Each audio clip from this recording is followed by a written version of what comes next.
Joseph Duggar, files motion to question investigators of child molestation case, see evidence. In a developing legal story that has drawn significant public attention, Joseph Duggar has reportedly filed a motion seeking to question investigators involved in a child molestation case connected to the Duggar family. The report begins with a serious tone, outlining the legal step that could potentially impact how evidence is examined and challenged in court. According to the motion, Duggar's legal team is requesting permission to directly question those who were involved in gathering and handling key evidence tied to the case. This move signals a strategic shift. Rather than focusing solely on defending against allegations or findings, the motion suggests an effort to scrutinize the investigative process itself, raising questions about how evidence was collected, interpreted, and presented. Legal experts note that such motions are not uncommon in complex or high-profile cases. However, the context surrounding the Duggar family adds a heightened level of public interest. The narrative then shifts to a brief background. The Duggar family first gained widespread recognition through reality television, becoming known for their large household and traditional values. Over time, however, multiple controversies have placed them under increasing scrutiny, particularly in relation to serious legal matters involving members of the family. This latest development brings renewed attention. According to the motion details, Duggar's legal team is specifically seeking access to investigative procedures, questioning whether proper protocols were followed and whether any inconsistencies exist within the evidence chain. The phrase, "see evidence," becomes central. It implies not just reviewing documentation, but actively challenging its credibility. In legal terms, this could involve questioning how interviews were conducted, how testimonies were recorded, and whether any procedural errors may have influenced the outcome of the investigation. The script emphasizes that, at this stage, the motion itself does not determine guilt or innocence. Instead, it represents a procedural request, one that must be reviewed and either approved or denied by the court. Cut to commentary-style narration. "This is about process," the voice explains. When a legal team requests to question investigators, it often indicates that they are preparing to challenge the foundation of the case itself. The tone remains neutral and factual. No assumptions. No conclusions. Only the progression of events. The report also highlights that cases involving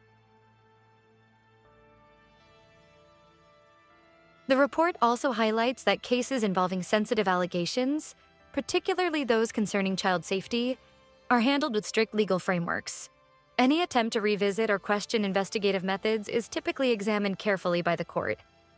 There is a pause in pacing, a moment to underscore the seriousness. Because beyond legal strategy, the nature of the case carries significant emotional and societal weight. The script then returns to the motion.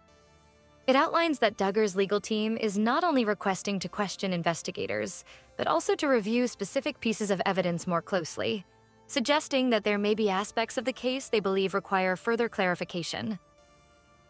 What those specifics are has not been fully disclosed, and that uncertainty becomes part of the narrative. As of now, the details remain limited, the narration states, but the request itself signals that the legal battle is far from over. The segment closes by reinforcing the current status. The motion has been filed. The court's response is pending. The story continues as attention turns to the legal implications of the motion filed by Joseph Duggar and what it could mean for the direction of the case. At this stage, the focus shifts from what has been filed to what could happen next. Legal analysts explain that if the court approves the motion, Duggar's defense team would be granted the opportunity to directly question investigators under oath. This process could take place through depositions or in a courtroom setting, depending on how the judge structures the proceedings. And that matters. Because questioning investigators is not just about asking routine questions, it's about examining the integrity of the investigation itself. The narration deepens. This is where cases can shift, not necessarily because of new evidence, but because of how existing evidence is interpreted. The script carefully explains that investigators play a critical role in building a case. Their methods, decisions, and documentation can all become points of scrutiny when challenged by a defense team.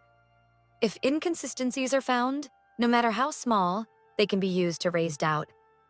And in legal terms, doubt is powerful.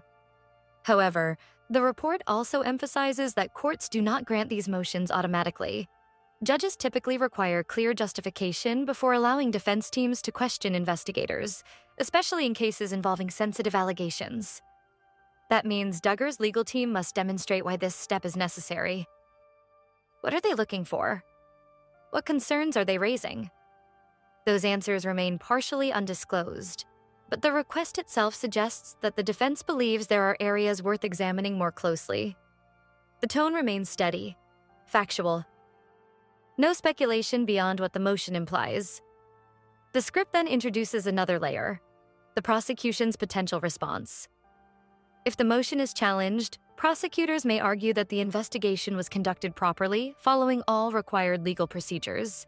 They could also claim that allowing investigators to be questioned may not be relevant or necessary to the case. This creates a legal tension. A back and forth could determine whether the motion moves forward or is denied. Cut to a slower moment in the narration. In cases like this, procedure is everything, the voice explains. How evidence is handled can be just as important as the evidence itself. The script briefly revisits the broader context. Cases involving allegations of child misconduct are among the most serious in the legal system. Because of this, investigative processes are typically thorough, documented, and subject to strict oversight. That raises the stakes even higher, because any challenge to that process must be carefully examined. The narrative then returns to the Duggar case specifically, noting that public attention continues to grow as more developments emerge. The family name, already associated with past controversies, adds an additional layer of scrutiny from both media and the public. Still, the report maintains a neutral stance. No assumptions, only verified developments. As the segment progresses, the pacing becomes slightly tighter, reflecting the growing tension around the pending court decision. What happens next depends entirely on the judge. If approved, the case could enter a new phase, one focused on dissecting the investigation itself. If denied, the defense may need to pursue alternative legal strategies. Either way, the motion has already shifted the conversation. From allegations to procedure, from outcomes to process. The segment closes with a clear and grounded statement. The court has not yet issued a ruling. Until then, all eyes remain on what decision will come next and how it may shape the path forward. The final phase of this developing story centers on what comes next and what the broader impact of this motion could be, both legally and publicly. As the court reviews the request filed by Joseph Duggar, the case now stands at a critical point. The decision to either allow or deny the questioning of investigators could influence not only the defense strategy, but also how the case is perceived moving forward. The narration opens with a measured tone. At this stage, the legal system is doing what it is designed to do, carefully weighing process, procedure, and fairness. If the motion is approved, the case could enter a more detailed and technical phase. Investigators may be required to explain their methods step by step, how evidence was collected, how interviews were conducted, and how conclusions were reached. Every detail could be examined. Every step could be questioned. This level of scrutiny can sometimes bring clarity, but it can also extend the timeline of a case, adding more hearings, more arguments, and more legal complexity. On the other hand, if the motion is denied, it would signal that the court finds no sufficient reason to revisit the investigative process in this manner. In that scenario, the case would likely proceed without this additional layer of examination, and the defense would need to focus on other legal avenues. The script highlights that both outcomes are significant, because each one shapes the direction of what happens next. The narration continues. This is not the end of the case, but it is a moment that could define its next chapter. The report then turns to the broader legal principle at play. In any case, especially those involving serious allegations, the balance between thorough investigation and fair defense is essential. Motions like this are part of that balance, ensuring that both sides have the opportunity to challenge and defend the processes involved. It is not about proving a final outcome at this stage. It is about testing the structure of the case itself. There is a pause, a shift toward reflection.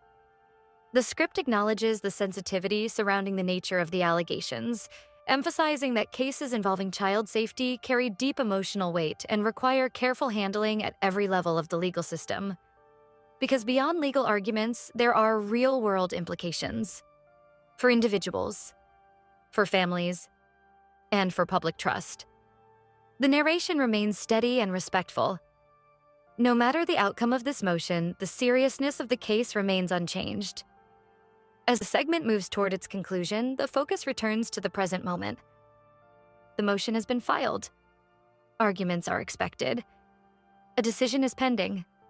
And until that decision is made, the case remains in a state of legal anticipation.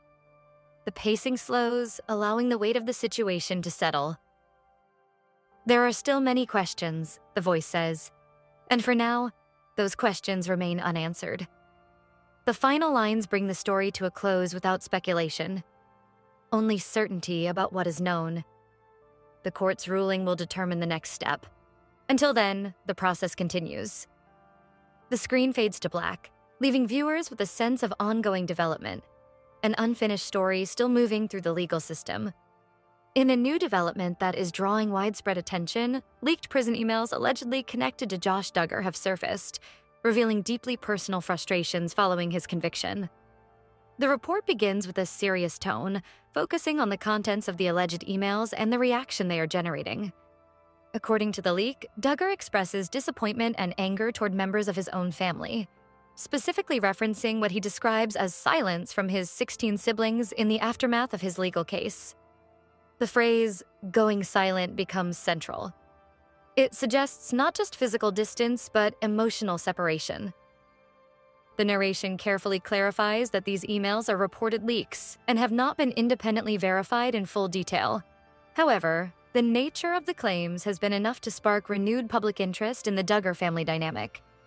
The story then provides brief context.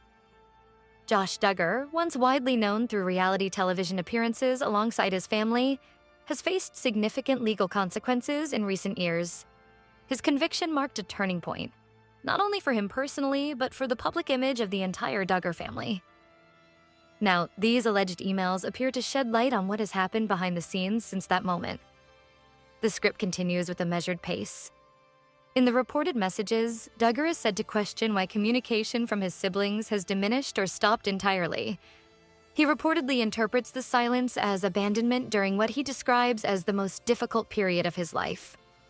The narration avoids speculation, focusing only on what is being reported. There is a clear sense of frustration in these messages, the voice explains. A feeling that support he expected has not been there. At the same time, the script highlights that no public responses from the siblings have been directly tied to these specific claims. Their perspectives remain largely private. This creates a one-sided view.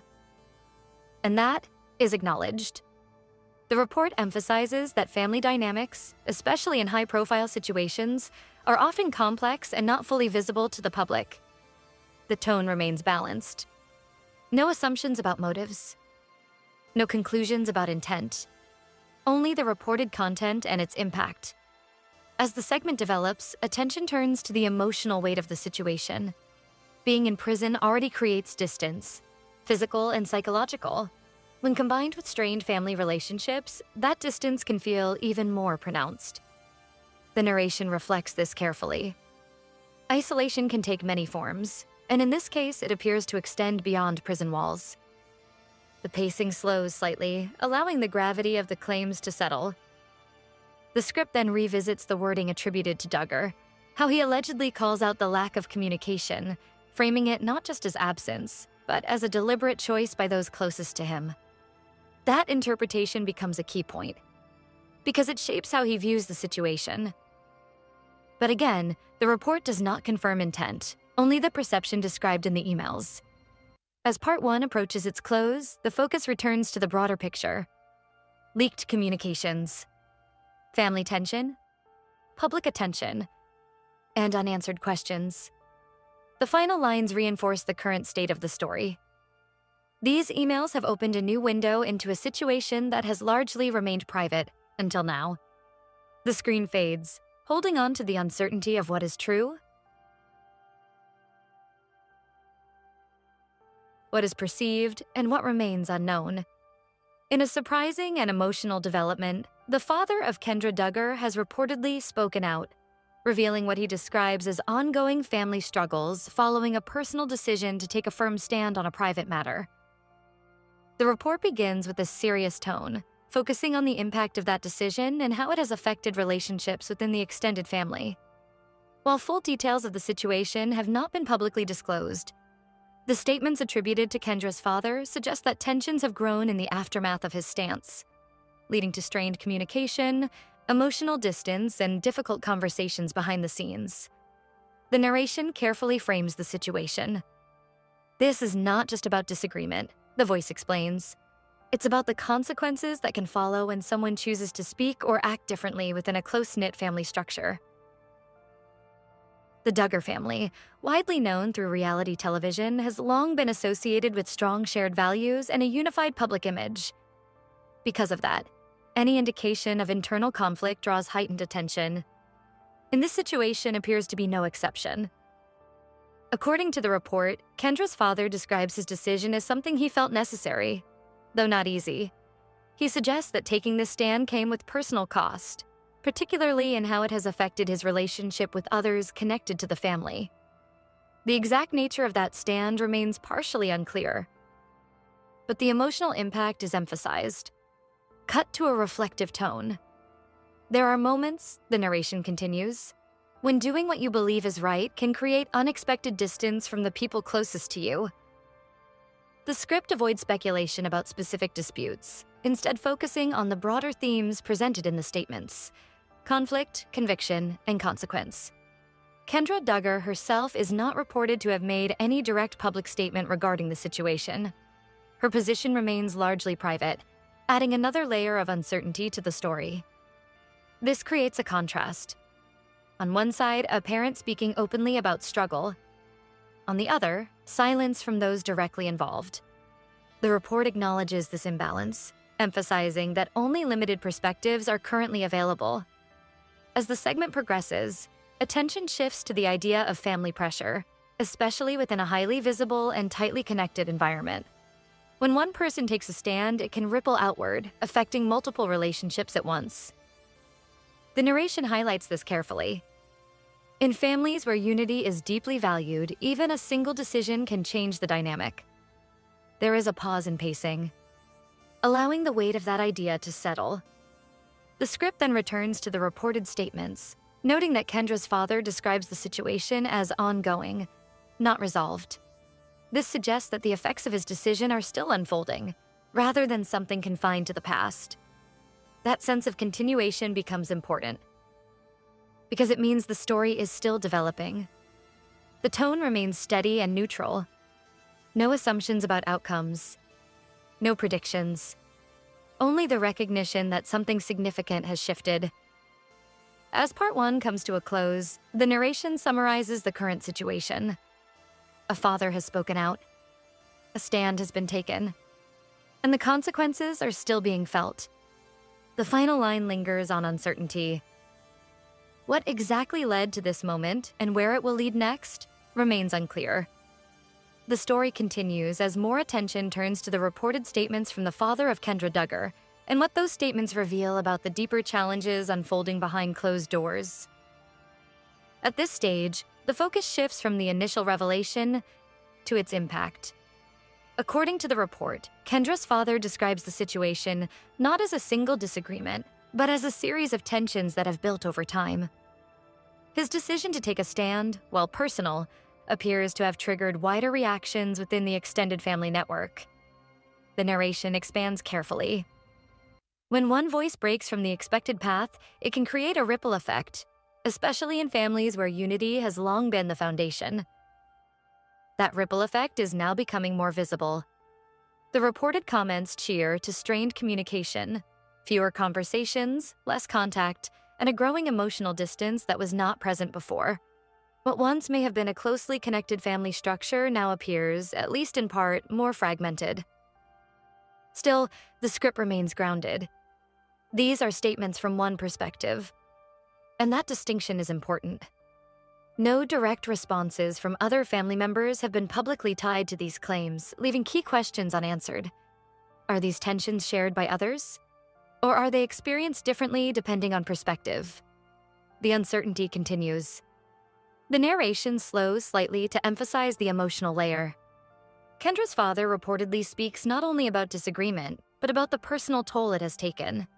Hitcher, to feelings of isolation, of standing firm in a decision while facing the consequences that follow.